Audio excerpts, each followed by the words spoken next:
Find the derivative of y equals 2 minus the square root of t times 1 plus 1 over the square root of t, A, by using the product rule, B, by taking the product first and differentiating the result. For part A, y is the product of two expressions. The first, 2 minus the square root of t. The second, 1 plus 1 over the square root of t.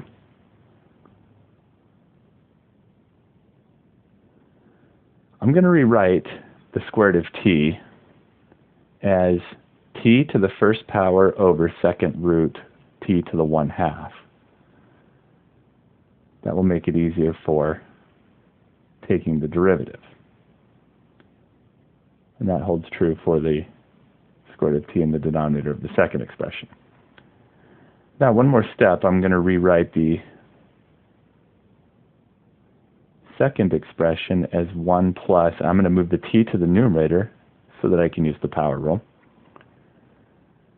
When I move it to the numerator, it will be to a negative exponent, 1t to the negative 1/2. The derivative, y prime, which can also be called dy dt, can be found using the product rule. The derivative of the first expression, which is made up of a 2, the derivative of a constant with no t is a 0, and a minus t to the 1/2, which will follow the power rule, will bring down the 1/2, t to the, and we'll subtract 1 from it, I will call the 1/2. The derivative of the first times the second left alone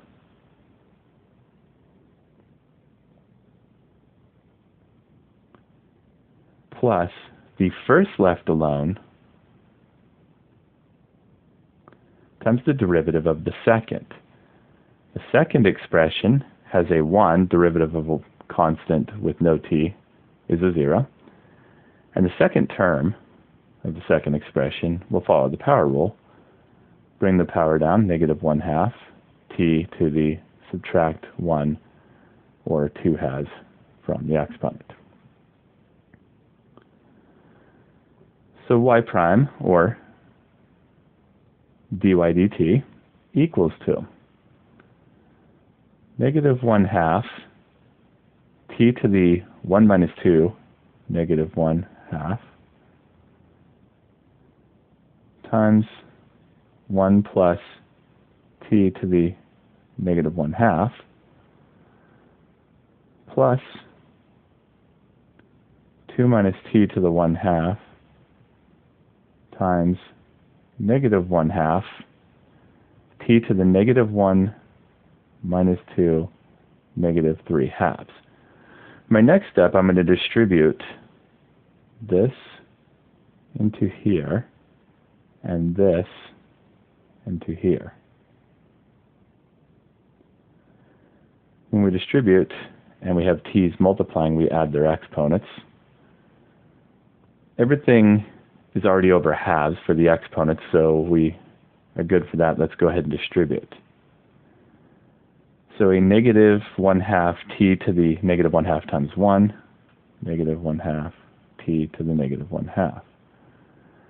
A negative 1/2 t to the negative 1/2 times a t to the negative 1/2 will give us a negative 1/2 t to the minus 1/2 minus 1/2.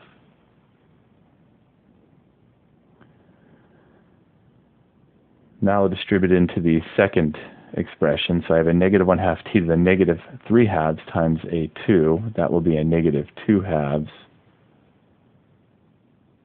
Since there is no t with the 2, I just will have the t to the negative 3/2. And now I'll multiply it times the second term, a negative 1/2 times a negative 1, which will give us a positive 1/2. T to the 1/2, add the exponents, one of them is negative, 1/2 minus 3/2.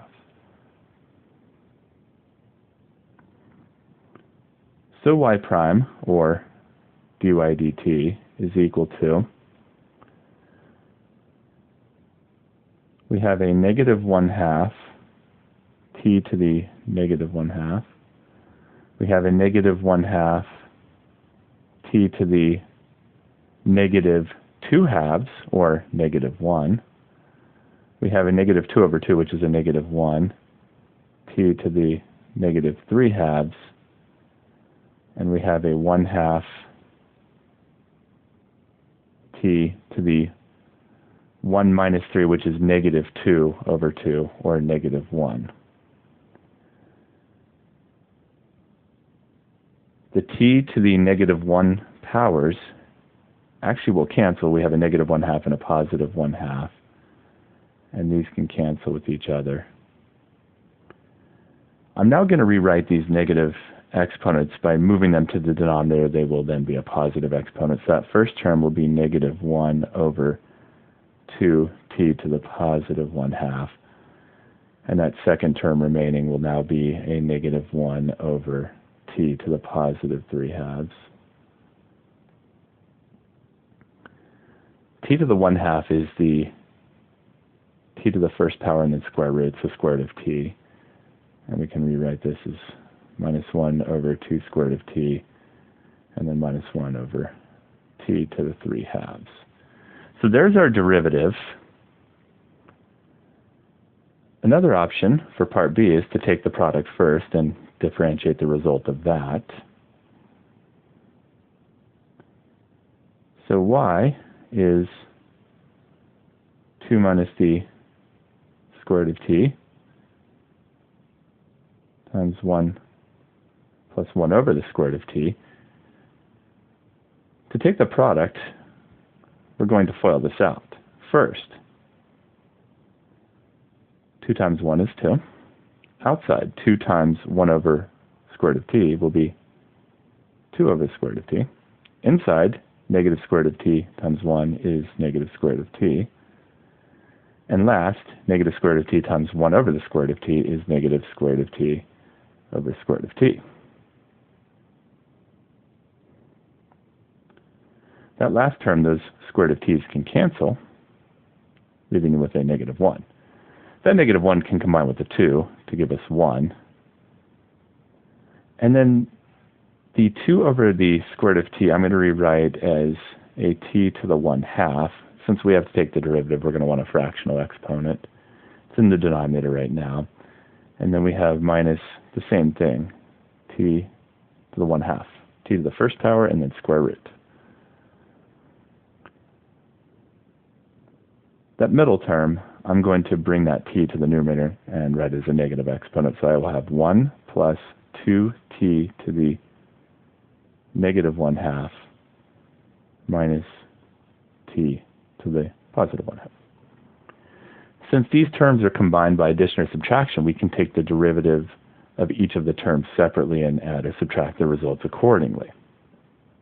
The derivative y prime, or dy dt, equals, the first term is a constant with no t. Derivative of that will be a 0. The second term will follow the power rule. So we will bring the power down, negative 1/2, times it by the 2 that's already there, and subtract 1 from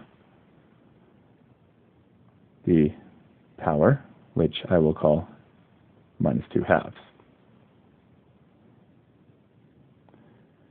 The third term will also follow the power rule. We have a negative, we will bring the 1/2 down, and then we will subtract 1 from the power. I will call that 2/2. The first term, 2 times negative 1/2 is negative 2/2, and it'll be t to the minus 1 minus 2 minus 3/2. The second term we will have minus 1/2, and then t to the 1 minus 2, negative 1/2.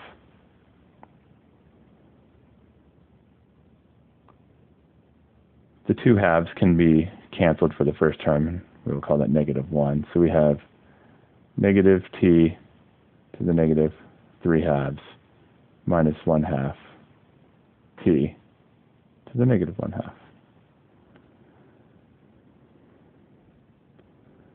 So we can rewrite this by moving these to the denominator and calling them a positive exponent. the first term I will have a negative 1 over, move the t to the denominator, it will be t to the positive 3/2 now. And then minus 1 over, and then t to the negative 1/2 move to the denominator. We'll move down there with the 2t to the positive 1/2.